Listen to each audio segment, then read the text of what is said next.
All right, good evening, everyone. We will start in about in a few seconds, actually.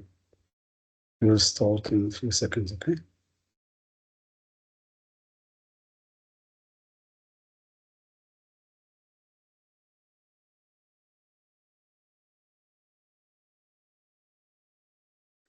All right, so today is the sixth session in the project management in practice program. And in today's session, actually, we will go through the risk management, okay?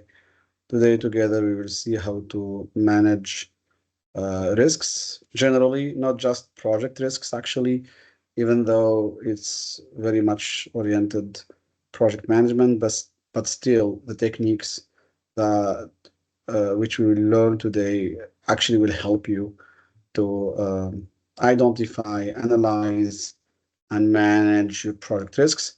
So in today's session, we will have actually three parts. Part one, we will have some slides about risk management generally, not just in project management. Then part two, we will have a look at some scenarios. Okay, and then part three, we will have an exercise about risk management. Okay, and also, as usual, we will provide you with a template relevant to today's session. So today we will be talking about managing risks. So definitely we will be providing you with the template for the risks management. Okay. All right. So let's start. So actually, we cannot have any projects or any business without having risks. Actually, risks are a fundamental part of whatever we do. We cannot simply avoid risks all the time because risks can happen for whatever reason, and this is what we will see today in the scenarios. Okay. Let's start by a very simple definition and a very, very important definition, okay? Because actually, a lot of people confuse between risk and issue. By the way, these slides are taken from the chapter of managing uncertainties and risks from the PMP course. In the PMP course, we have almost like 60 to 80 slides in the risk management chapter. So I just took around, I think, 10 slides. I think no, we have more than 80 slides in risk management because it's quite an important chapter. And a lot of people in their PMP exam, have a lot of questions about risk management. So, it's quite an important topic since it's very sensitive for businesses and for projects. Okay. So now really let's understand the difference between a risk and issue. So, we know for sure what's the risk and what's an issue, and we don't confuse them. All right. So it's very important to note that risk is a potential event, is an uncertain event. So a risk is a potential event that may occur and may not occur. Okay. So it's not for sure, 100% for sure, known if it will occur.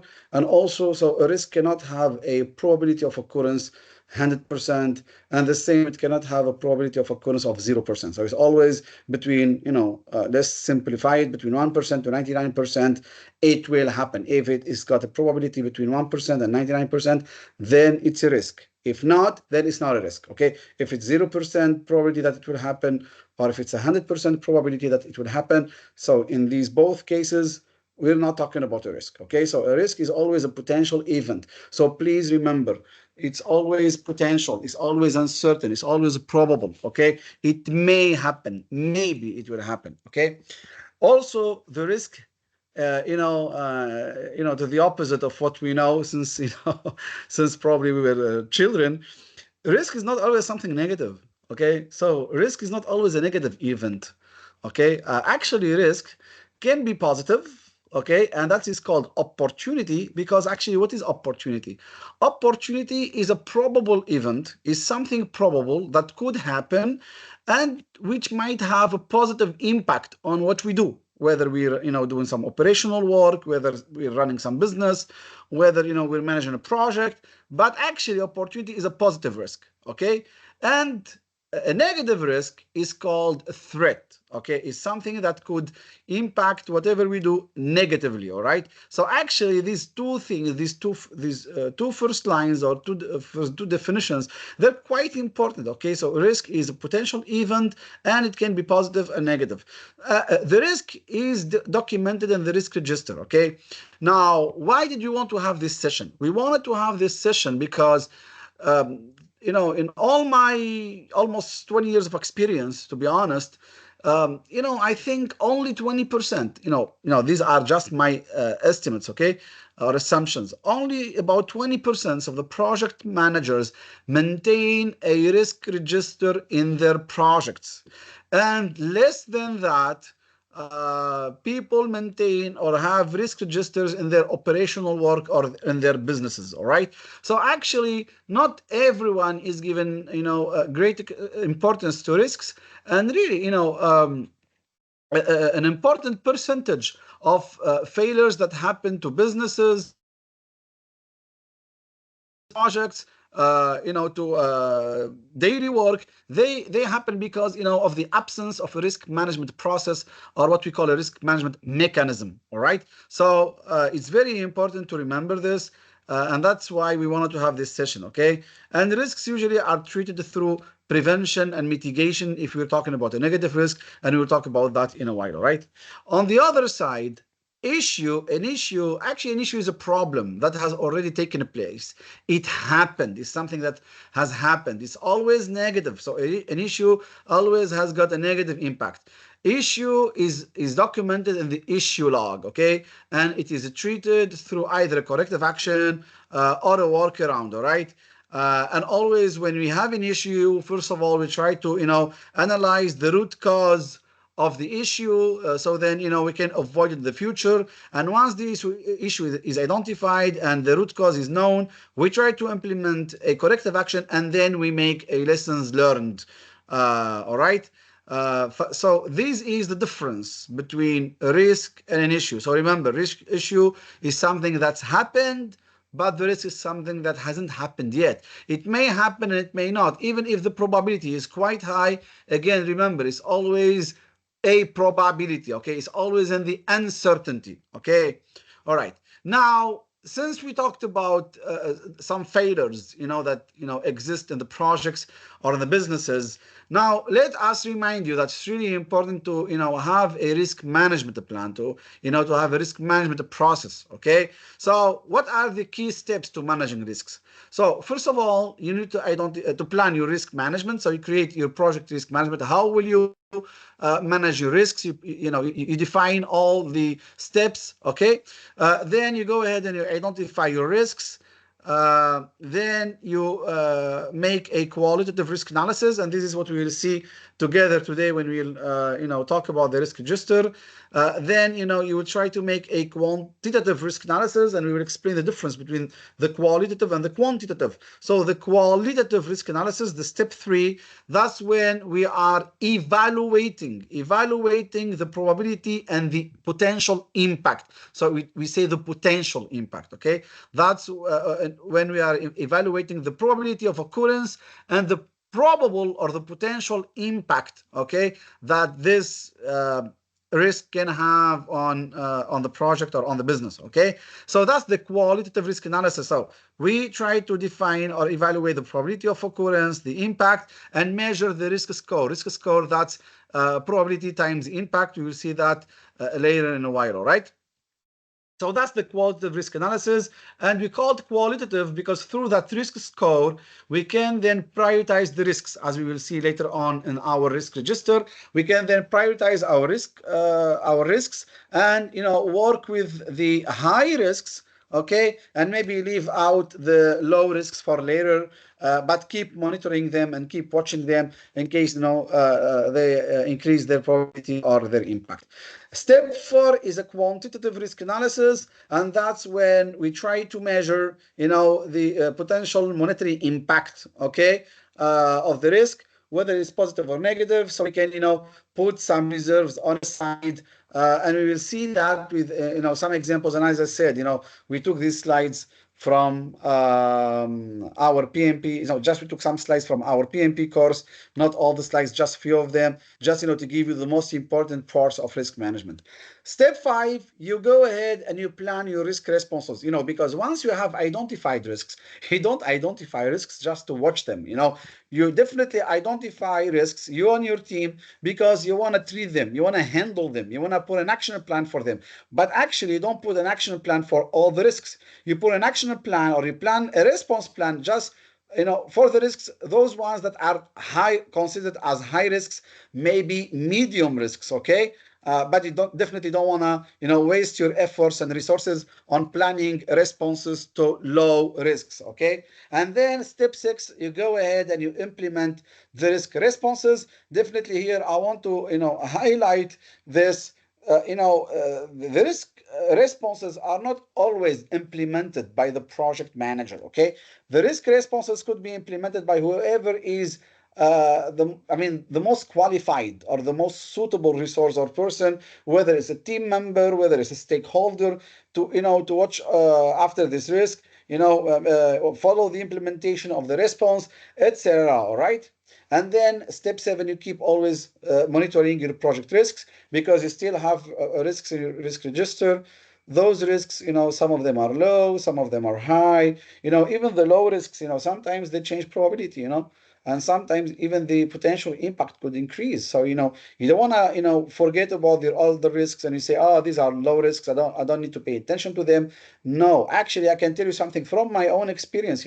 I've managed tens of projects in my life, and I've probably built tens and tens of risk registers. And I know for sure that a lot of those low risks, after a while, they've become medium and then high, and vice versa. Some of the high risks, actually, they lost momentum, and we downgraded them to low risks because they're not that probable anymore, and or probably their impact is not that severe anymore. Okay, so they have changed. We changed their ranking.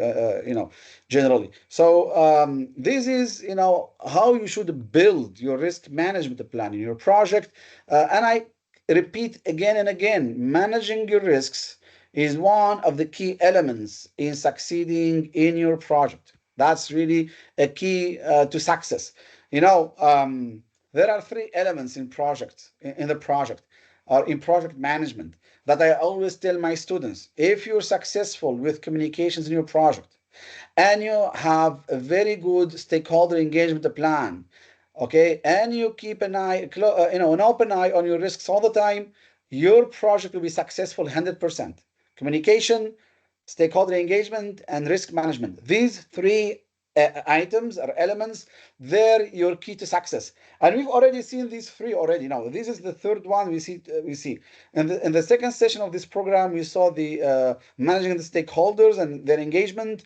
Then in session 5, we saw how to manage communications in the project. And in today's session 6 of this project management in practice program, we're going through risk management. Okay, now you might also want to build a risk breakdown structure, because actually I've put this slide on purpose just to show you that actually risks can come from different sources. We can have technical risks, for example, related to the technology, to the complexity of the system, to, for example, quality, etc. We can have external risks. These are generally related to contractors, suppliers, vendors, regulatory, market, customer, weather. I remember Facebook a few years ago, they moved a lot of their data centers from California to the north of Sweden. And the reason for that, they said, there is a huge risk that due to the global warming, that there could be more and more fires in California, and that could endanger our data centers. So what they did, they moved them to Sweden, even though they haven't been touched by any fires, but they were just taking precautions. Okay, they were mitigating the risks. Okay, also risks can be related to the organization, such as problems with funding or resources or processes or etc. Or also there could be some managerial risks, okay, such as, for example, risks with communication with the management, or involvement of the management, etc. Okay, this is an example or a sample of a risk breakdown structure, and this you need it. Okay, it will help you when you will be building your risk register. Okay, so now what we're giving you here in this session, in particular in this session,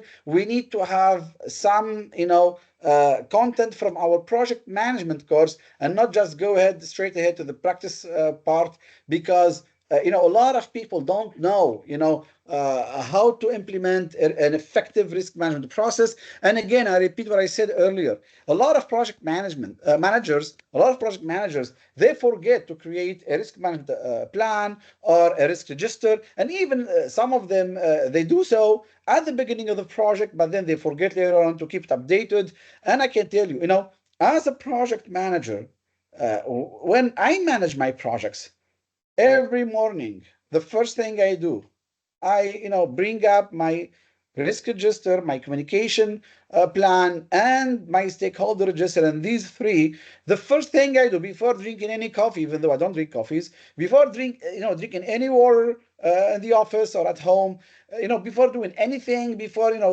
just the first thing I do whenever I start working is bring up my risk register, my stakeholder register, and my meeting minutes from yesterday, or my meeting agendas from yesterday, and I check if there are any updates, any any new risk, any changes, any requirements from stakeholders, etc. Really, this has always put me on top of my projects, and I was able to deliver successfully one way or another, okay, but successfully whatever I was assigned to. Right now, another thing you need to have, besides the project manager plan, besides the risk breakdown structure, is you need to build your probability and impact matrix. Okay, so here we have defined in this example 5 levels of probability, okay, and 5 levels of impact, and out of them we have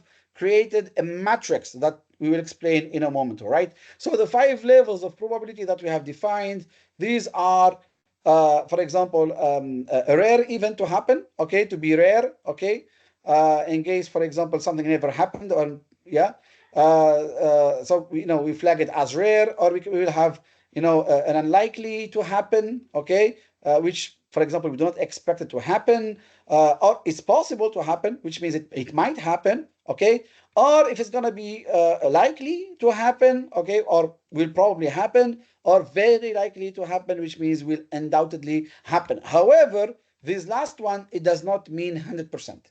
We're always at 99%. You can never have 100% probability. We can never have 100% probability. As I said earlier, okay, probability is always between, let's simplify it again, between 1% and 99%, okay? All right.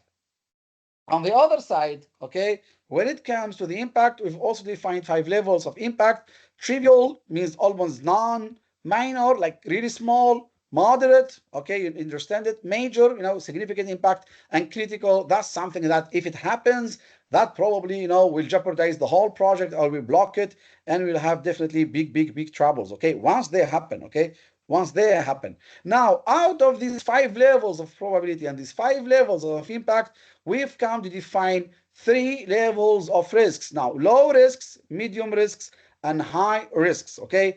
Low risks, those are the risks, for example, in case they have rare probability and a trivial impact, or rare probability and a minor impact, or a rare probability and moderate impact. However, a risk with a rare probability but with a critical impact, that's called a medium risk, okay? So, and so on and so forth. So actually now here we have defined 3 levels of risks.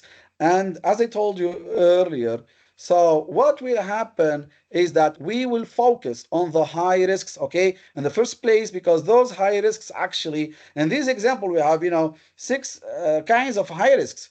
A risk with a possible probability but a critical impact, a risk with a likely probability but either with a major or a critical impact, and a risk with a very likely probability but with either a moderate, a major, or a critical impact. So first, we need to treat the high risks and then probably look at the other medium risks. Now, again, it depends on the governance of the project, okay, or in the organizational process sets, and we will see that later, okay?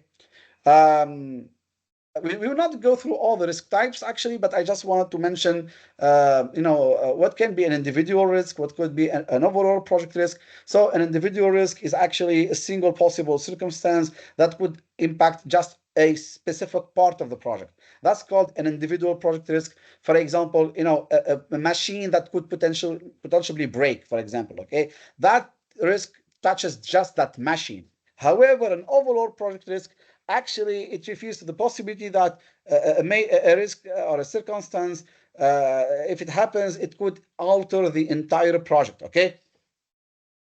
That might alter the project as a whole. So here, that's the difference between an individual project risk and overall project risk. There are many other types of risks, but we just wanted to dash on these two ones, all right?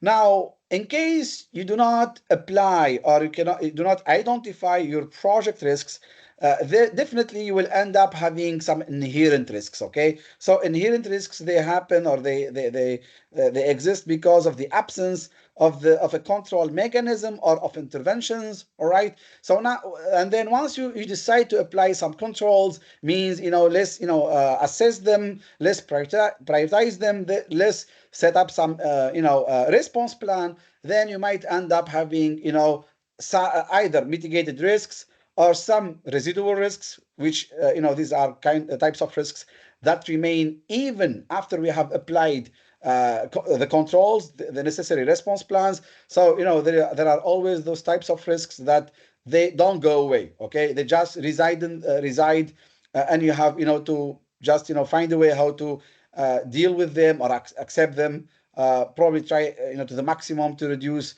their impact and their probability, but there will be always there. They will not go away. Okay. And sometimes when you apply some controls on those inherent risks, you also end up having some secondary risks. Okay, secondary risks, they appear as a result or a direct outcome of the risk response. Okay, for example, we try to mitigate the problem with the machine, but actually, and for example, we brought in a strong engine, but now we're having a secondary risk that could have a blackout in the company because that second engine is quite strong. It consumes a lot of energy, so at any moment we could go blackout. Okay, so that's a secondary risk as a result of the control that we have applied on the first risk, which is our machine could break. For example, is the most important machine we have in the company, and we don't depend on it to do our production. Okay, so here I'm giving you examples just to help you understand better what does it mean, inherent risks, residual risks, secondary risks, etc. Okay, all right. Not everything identified is actually considered as a risk. For any event to be considered as a risk, it must have a trigger condition. Okay, something that triggers it. Okay, why would we consider this event as a risk? Okay, so it must trigger a situation. Okay, for example, okay, let's take an example. Look at this lady here. If this lady is creating a risky situation for her, because actually she's taken down this road, and at the end of the road there could be, for example, some forest with some savage animals in there. So actually, if she wouldn't be taking this road, there would be no risk on her life. If she insists on taking this road, then she's triggering a condition. That's what we call it. She's triggering a condition, and actually she's now creating or allowing a risk to appear, and to exist. Okay, so she triggered the condition, or she triggered the risk by taking down this road. Okay, so that's what a trigger condition means. Right. So I'm saying this because a lot of project managers, they go ahead and they identify whatever event they can think of, and they put in the risk register, and actually you don't want to do that. Okay, because you might end up having hundreds and hundreds of risks. I remember once in a project, one of my the project managers actually put there any sort of events that could come to his mind, and he put there the company could close. Why is that? Oh, our boss could die. Do you have any triggering condition? Is he ill? Is he sick? Is he having some cancer? Did he have an accident? No, actually, none of that. So why would you put it there? It's just it could happen. You don't put it that way. You don't put it that way, like it could happen. Yeah, definitely it could happen, but as long as you don't have a trigger condition, like if he's really ill, the boss, or if you had a serious accident, you don't want to put that. Okay, otherwise, as I said, you could end up having hundreds and hundreds of risks in your project risk register, and then you just spend all your time just dealing with risks, and you forget about the stakeholders, your plan, your team, and etc. Okay, so you want to pay attention to that as a project manager. Okay, now since we're talking about risks, it's really important, and we will see all this, in a while in the risk register. Since we're talking about risks, you definitely need to think about, do you need a contingency reserve? Okay, a contingency reserve, we build it, we calculate it to cover known risks. Okay, and this is an output of the quantitative risk analysis, which we will see in a while. Okay, so either you do it quantitatively, okay, or you just set a percentage of the entire budget and you put it on a side for the known risks. In case they happen, at least you have a contingency reserve which you could use to cover for any potential damage, okay, or impact that you could have. All right. And also you could, PMI, at least, as a project management institute, it recommends also, putting aside money, which we call a management reserve, which, is a reserve used to cover unknown risks, okay? Risks that, which we have not identified, like, for example, some force majeure, okay, or God's act, all right? Like, for example, a hurricane or a fire or an earthquake or a robbery or whatever. So at least that management reserve will cover up for whatever happened because you did not identify it. Okay, the difference between the management reserve and the contingency reserve is that the contingency reserve is actually managed by the project manager, as we will see here. Actually here, okay, this is how we build the project budget, okay, according to PMBOK 7 from PMI. So first of all, we start by estimating the cost of all the work identified and the activities identified. So here we will have a cost baseline, and to that cost baseline we will add a contingency reserve for the known risks. Okay, we call them in PMP the known unknowns. All right, and the contingency reserve. The contingency reserve with the cost baseline. This gives us the project budget, which is managed by the project manager. However, the management reserve is actually, is as it is called, management reserve. So it's a reserve managed by the management, okay, not by the project manager. And management can use it, to cover up for any unknown or unidentified risks that took place. Okay.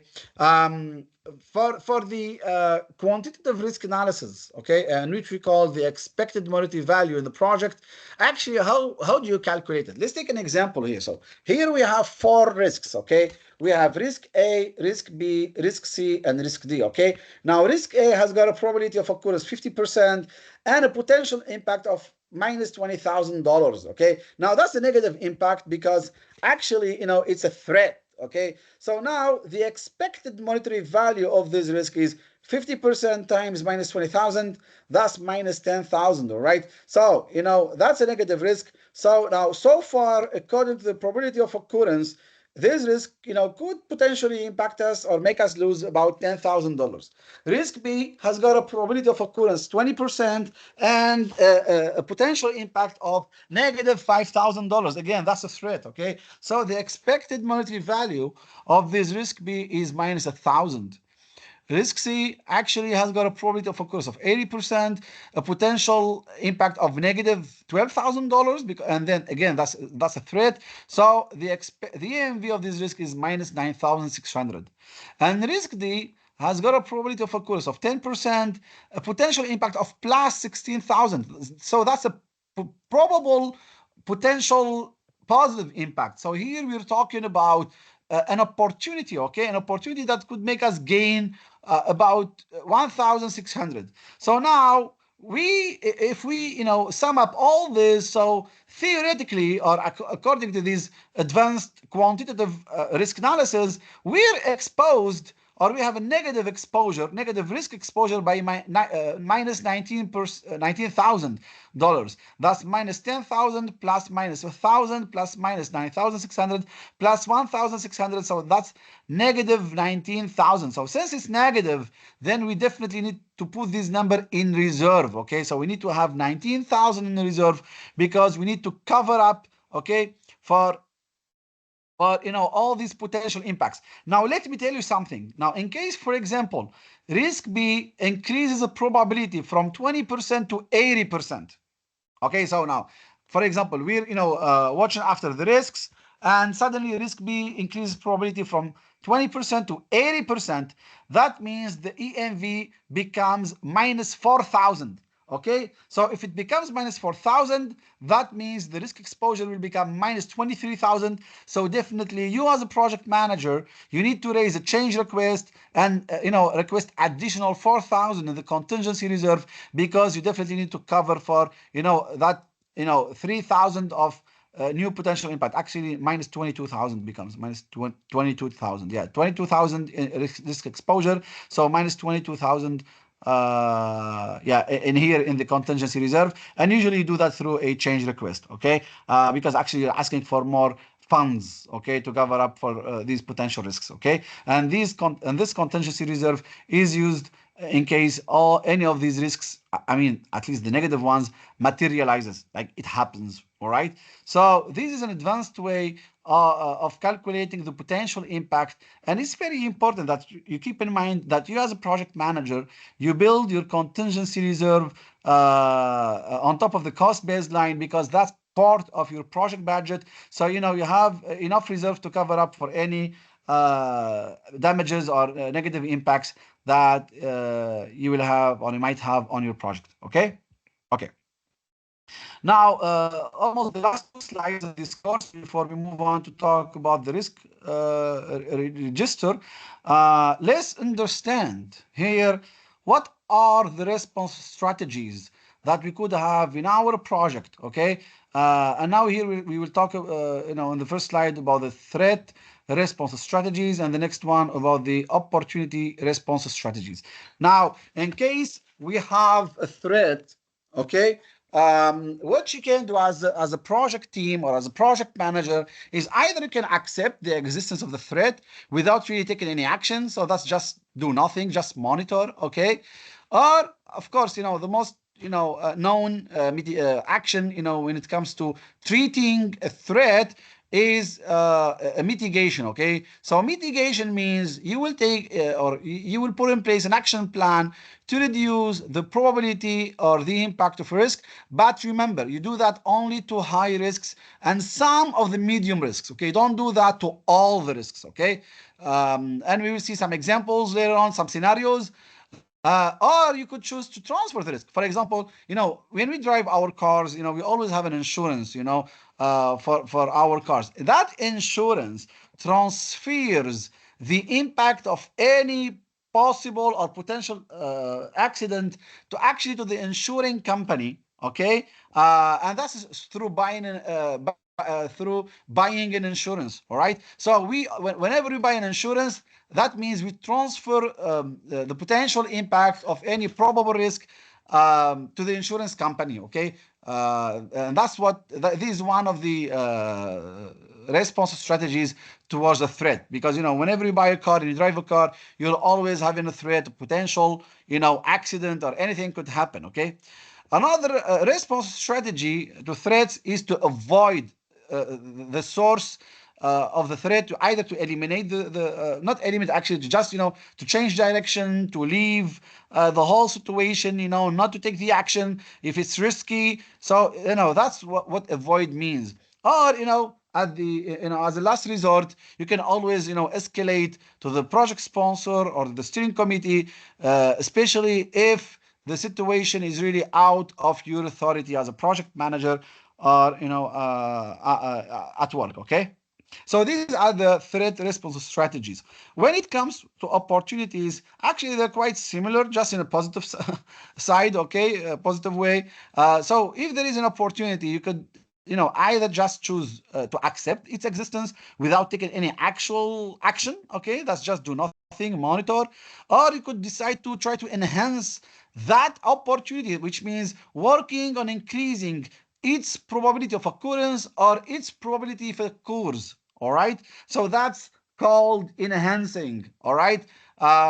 For example, if you work on a project, let's say project for the public, okay, or for the society, and then you hear that the government is actually giving some financial advantages to any project. For example, if a project is serving 5,000 inhabitants, then they get, a budget or a financing from the government for about, let's say, 5,000 euros. And if it's serving 10,000, then it gets 15,000 euros. And if it's serving 20,000 inhabitants, then you get 50,000 euros. So what you will do here, of course, when you started your project, it was, at the beginning, with the plan to serve 5,000 inhabitants. But since there is good money from the government, so you try to enhance the impact of that, potential financial aid from the government, and you decide, to expand the scope and probably serve 20,000 inhabitants, so you can benefit from those 50,000 euros for your digital project, for example. Or if there is an opportunity which is quite difficult for you actually to explore, then you might want to share that with a partnering company, or with another project, for example, because you might have some of the skills needed to exploit this opportunity, and the other partners, they might have another set of skills. So together, actually, you can exploit the opportunity, and this response strategy is called sharing. Okay, the fourth response strategy towards an opportunity is to exploit it, is to directly take action, okay, and go forward with it. And of course, the last, response strategy is always escalating the opportunity, and we will see that later. In case, for example, the whole opportunity is way bigger than you cannot really do anything about it.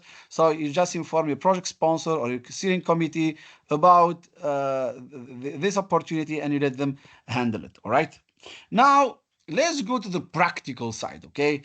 Let's talk about now the risk register. Now, first of all, we will be sharing with you, as usual, once we upload the recording of this session, we will be sharing with you actually this risk register template, and we will explain to you in a while. Let's go back to our presentation, and let's, have some examples here, okay, in our risk register, and let's understand what we've done to each risk, okay? Now, here, for example, we have a risk that the client will request correcting some bugs or adding some features which are not part of the sprint. Now, the probability of occurrence is really likely, and the impact, now the client then will be dissatisfied with the bugs, or a regression might happen. This will have a major impact. So definitely this is a high risk, because likely probability with a major impact, that's a high risk. So what we do is we decided to accept it, and in our response description we put there that depending on the issue size, then we can do a favor to the client, but this just should know that it's a favor, okay, that we'll be correcting or adding some features inside in the sprint, for example. A second risk is that the payment gateway integration might have multiple workflows, and the client might change the request. It's possible, okay. It could, for example, create some, we could, get stuck and have some delays. So the impact level is actually moderate. So here we're talking about medium risk. However, I mean, even though it's a medium risk, we decided to take action, okay? So that's our decision, maybe according to our project management plan, our risk management plan. We have defined that for any high risks or medium risks, actually, we will be taking actions. So now the response type is to escalate, okay, and let the client know that the impact of this request and possible delay of the sprint. And let's look at the last risk here. You see, the last risk here, there is a risk that the client might request doing some use cases not described within the known issue. It's unlikely. It might cause redoing some work. The impact is really small, like really minor, trivial, all right? So it's a low risk. So what we decided to do is not really take action, just avoid it. But actually, we will not be taking actions. That's why in the response description, we have, left it out, okay? It's empty because we are not going to take any action because actually this is low risk. Okay, so we just put there avoid, but actually we will not be really taking any actual response plan, right? So this is an example of a risk register. Now let's go to the template which we will be sharing with you. Again, as I said, these templates are available online. So here for your risk register template, you put there your reference ID of the risk, description of the risk. Who is the risk owner? Now here, this is something interesting. Now the risk owner is usually the one who, identified the risk. Okay, and once you identify the risk, doesn't mean always that you will become the risk owner, because I experienced funny situations in previous projects I worked on. Whenever a team member identified the risk, and I thought that they're the most qualified person to watch after this risk. They regretted they regretted doing that, and they said, we didn't expect to be watching after this risk. Actually, we're technical, we don't want to do it. And I told them, you're the most qualified person. So and then after that they just stopped telling us about any potential new risks. Okay, and that's because they thought if you don't identify a risk, that means you become the owner, which is not exactly always the case. A risk owner actually is the one who identified it, but also the most qualified person to watch after it. Now, what's the risk trigger? As we have mentioned earlier, the risk category, here you can put like if it's an internal risk, if it's an external risk, if it's a commercial risk, managerial risk, technical risk, etc. What's the probability of occurrence? From 1 to 5. 1, of course, is very unlikely to happen. 5 is very, very likely to happen. Okay, here, okay, from we have defined 1 to 3, but you can update it. You can have 1 to 5. The same with the impact. Okay, you can choose.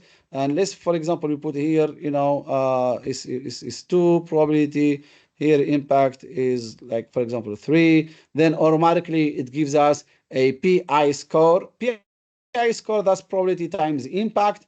So here, for example, we have a score of 6. And of course, that's considered as a high score, right? And here, these fields here, okay, they're optional, actually. So no, we don't really use them. The expected results or the positive risk response, in case if it's positive risk, so what would be the response? Accept, enhance, share, exploit. Okay, let's say, for example, share. If it's a negative risk response, okay, what would you do? Mitigate, transfer, avoid, for example. All right, and the response trigger. But actually, you might just want, keep just, these fields here. In case if it's a positive risk response, what would you do? And in case it's a negative risk response, what would you do? All right. Of course, we didn't put there mitigate. You can then, add it if you want, because we try to avoid mitigation as much as possible. And then you go ahead and, who will be the response owner? So whatever response we have planned, okay, who will be the response owner? And what will be the response exactly? We will describe the response, and what is the expected response impact. And again, in case the response will create any secondary risks, or whatever impact it will have. For example, it might endanger our relationship with the partner or with the customer. It might create secondary risks, etc. So this is quite good risk register, which we will share with you in the description fields once we upload the video of this session on YouTube. So actually, it's quite a good one. And as I said, these are optional fields, especially these ones here. But you can always keep these the columns K and L, for example. All right, and this it calculates automatically for you the PI score. Okay, probability impact score. And then you can use that score for prioritizing risks. For example, you can set a rule that, for example, risk threshold, you can put here risk threshold minimum, for example, 5. Okay, for example, just risk threshold minimum 5. So any risk with a score of more of 5 or more, then actually we will be taking an action plan. All right, but for any risks with less than 5 as a score, then we will not be taking any actions. Okay, so actually this risk register, you can use it, you can start with it. It will definitely help you, right? Okay. So this is for the risk register. As we mentioned earlier, the difference between risk and issue. This is an example of an issue log. We will not be sharing any issue log today because the focus is on the risks, but just we want to explain to you the difference between a risk register and issue log. So in the issue log, we actually record what has actually happened. So the description of the risk. So you can see scrapping is not working. Search functionality is taking too long. Okay, so that's something already happened. Okay, reported by whom, reported date, assigned to whom as an issue, priority of the issue, status, and how did we resolve it. Okay, so there's a difference, quite difference between an issue log and a risk register. Okay, all right. Now let's go to the second part of this session and let's look at some scenarios. All right.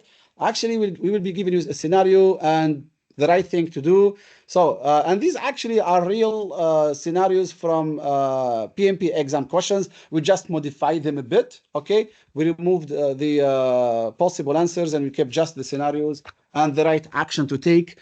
Just to help you understand some of those response strategies which we defined earlier. So let's go with the scenario one. All right. So during the risk identification phase, Sonam and her team identified more than 100 risks. She believes that quantitatively evaluating each of these risks will take a lot of time, while not all of the identified risks are important enough to justify such a measure. So now here what she should do, so instead she should simply use qualitative risk analysis in order to prioritize the risks, and only those prioritized risks which have got a score more than the threshold, then those ones can go further for quantitative risk analysis in order to calculate how much risk exposure do we have, and then be able to build the contingency reserve. Okay. So another scenario is one of the project's team key members leaves the project for personal reasons. The project manager did not plan for such a scenario, which means this is an unidentified risk. It was unknown to the project manager. However, the project manager managed to get a replacement with the help of a recruiting agency, but the new member it costs much higher, and the project manager will have to pay them higher salary. This will result in extra costs, and these extra costs, which were not planned for, will be covered by the project's, actually it's not contingency reserve, okay, management reserve, sorry, I made the mistake earlier, right? Okay, because it was unforeseen, so actually this will be covered by the project's management reserve because it was unforeseen, it was actually unidentified. All right, let's have another scenario. Okay, these scenarios will help you think out of the box. Okay, will help you understand better all the theory that we have seen today. Okay, in those few slides. During the process of hiring an electrical engineer, a project manager only conducted one behavioral interview. Later on, they discovered that the candidate's technical skills do not meet the job requirements. Therefore, they decided that henceforth they will support the recruitment process with a technical test, or enhancing the recruitment process by adding more tests, okay, more interviews, a technical test, an additional technical interview. The project manager does not want to fall again in the same mistake, okay? So they added some actions. This is called mitigation, okay? So they have added all those steps in order to reduce the probability of, making the wrong mistake again, okay? Because actually the candidate they hired, they were not satisfied with. So in order to reduce the probability of hiring again another resource that will not be qualified enough, they've decided to add more steps to the hiring process, and hence and therefore, sorry, that's called mitigation. You see, from this scenario, this scenario describes or depicts a mitigation action. All right. Let's have another scenario. A project manager is in charge of New York's new bridge construction project, okay? They were informed by one of the subject matter experts that next July, all of the bridge construction work will need to stop, taking into consideration the past history of river flooding due to hurricane season. Thus, they agree with the expert and arrange to stop the work during that month. You see, here the project manager he or she, let's say it's a he, okay, he knows that if they will continue with the work on the bridge, they might, have troubles because of the hurricane season, which is very probable. Therefore, the project manager, listened to the expert and decided to stop the work. So that's avoiding. They implemented the avoidance strategy in dealing with this risk. Okay, so that's another strategy to deal with threats. Okay, let's have another scenario. An organization is embarking on the deployment of a new digital solution that will revolutionize purchasing services. The project manager has created all the necessary plans and activities to ensure a successful integration and solution launch. There is a risk of a partner system being unavailable, which could impact the project negatively. Here, the project manager and the team what should they do, with regards to this risk of the partner system, being unavailable. So what they need to do is, the best course of action is they should continuously monitor the risk of the partner system unavailability and also prepare a proper resolution plan in case this risk materializes. Okay, it didn't happen yet. It's probable, so they prepare a contingency plan. Okay, but they will implement it once the problem occurs. Okay, but as long as the problem didn't occur, they wouldn't need to implement it. All right, so that's another scenario, and probably you faced in your work a lot of different or similar scenarios. Let's have one more scenario. All right, during the implementation of a project, the project team discovered a new opportunity. After internal review, the project team agreed that the opportunity is outside of the project scope. Okay.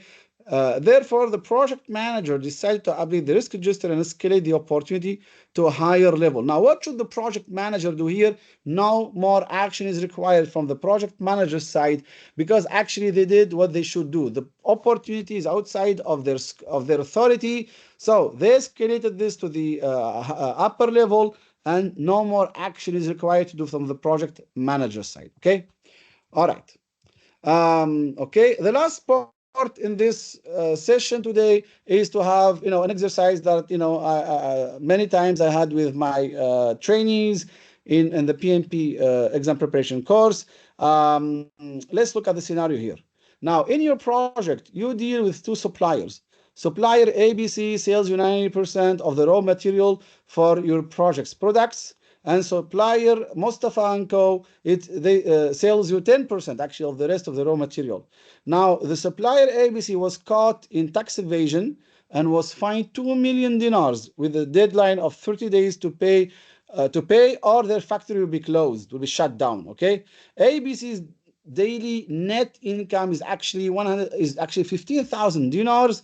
They also have a saving of 250,000, and they own a building which is worth 515,000, but they don't really use it. Okay, now the brother-in-law of ABC's owner works at the Ministry of Finance in a highly ranked position, and suggested that maybe given a present in the value of 100,000 dinars to the minister would add 45 days to the fine payment deadlines of 30 days plus 45 days, in case out of that reserve of 250,000 reserve, he would pay, the owner of ABC would pay 100,000 as the present to the minister. Okay, as for Mustafa & Co., you've heard that they're close to closing or to securing a deal with a big Chinese investor to expand their activities by 300% in about 12 months.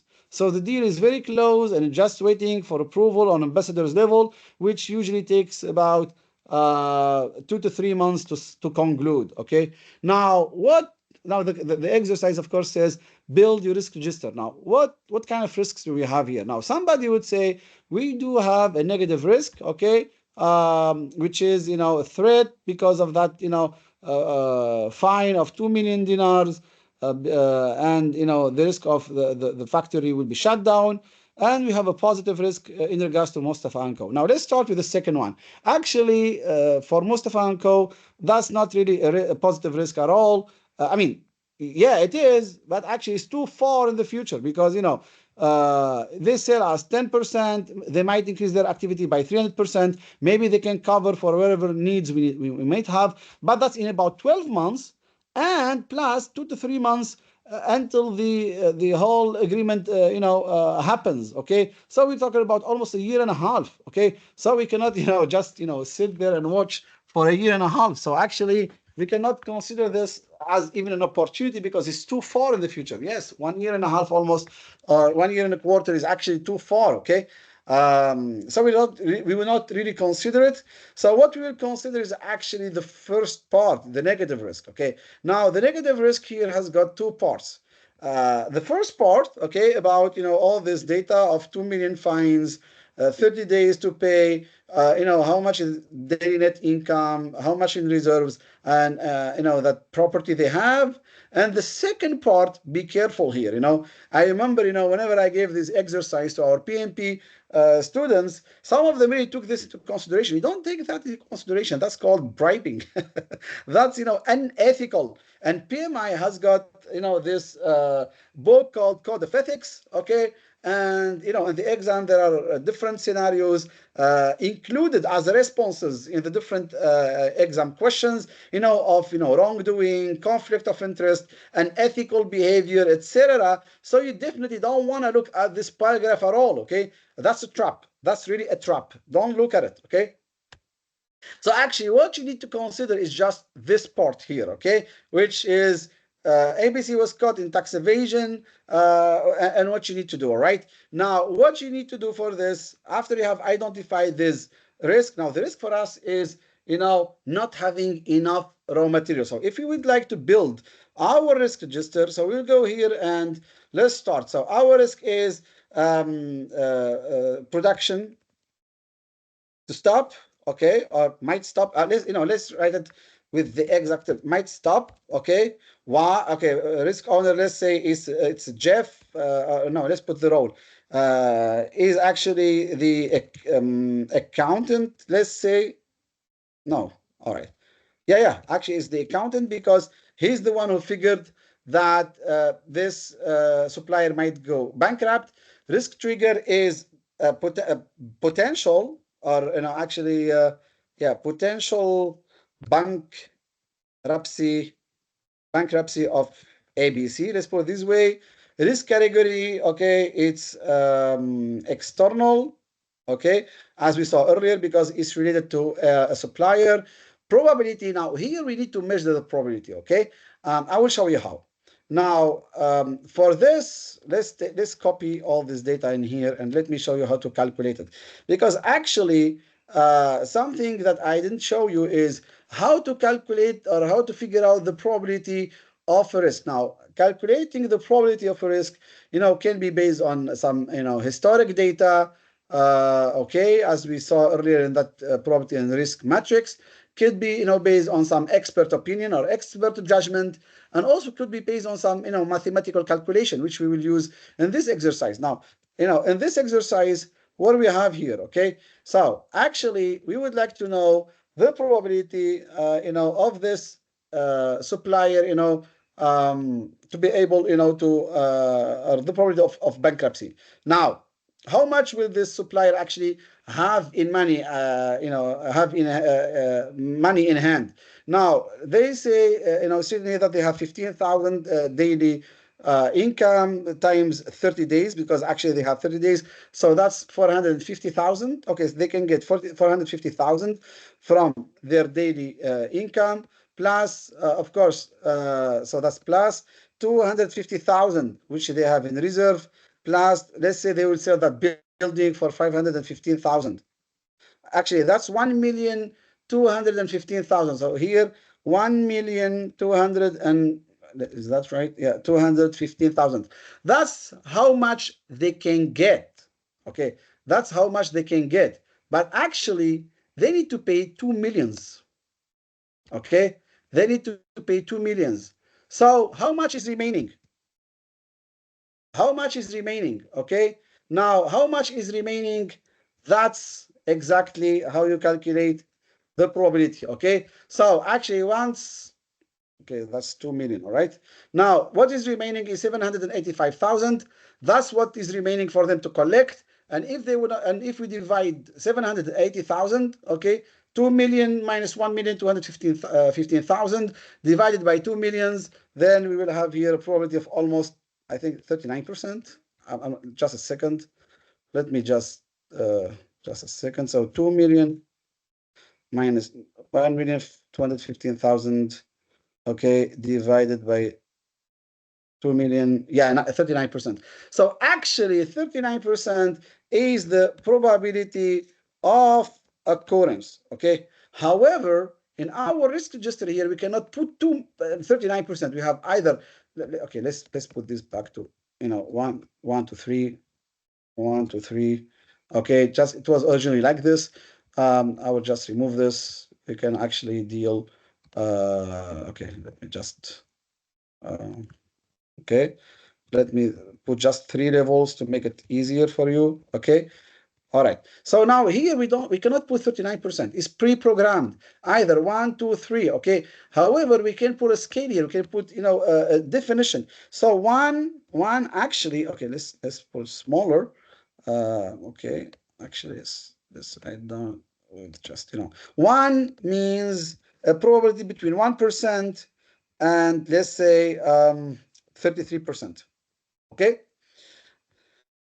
2 is actually probability between 34% and 66%. And 3 is actually probability between 67% and 99%. Okay. Now we have defined, these levels.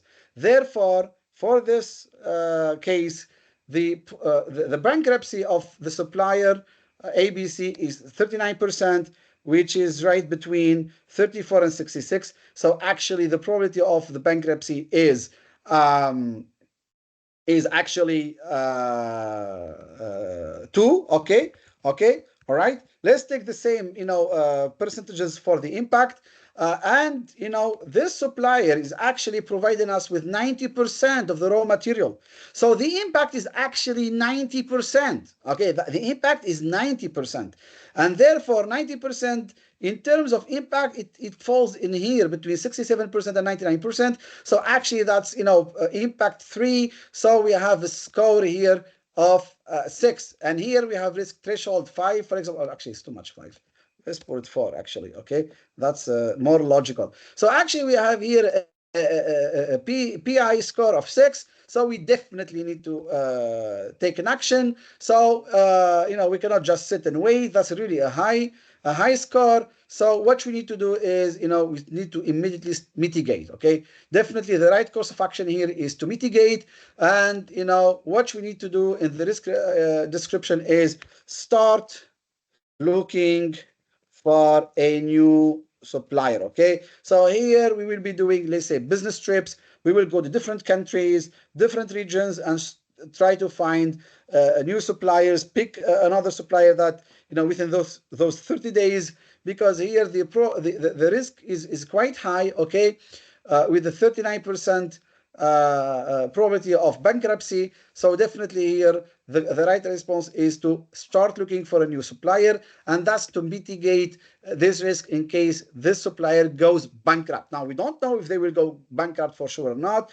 They've got a probability of bankruptcy of 39%. So for us it's high enough to start looking for a new supplier. Okay, so out of this exercise, this is how we have updated our risk register. Of course, we can put here the response owner, who will be that, maybe it's the procurement team. Okay, so it's the procurement team actually. Okay, they are the response owner because they are the ones responsible for searching for a new supplier. Okay, so this was an example for you guys. I will leave out all this, I will leave it in here, all of this.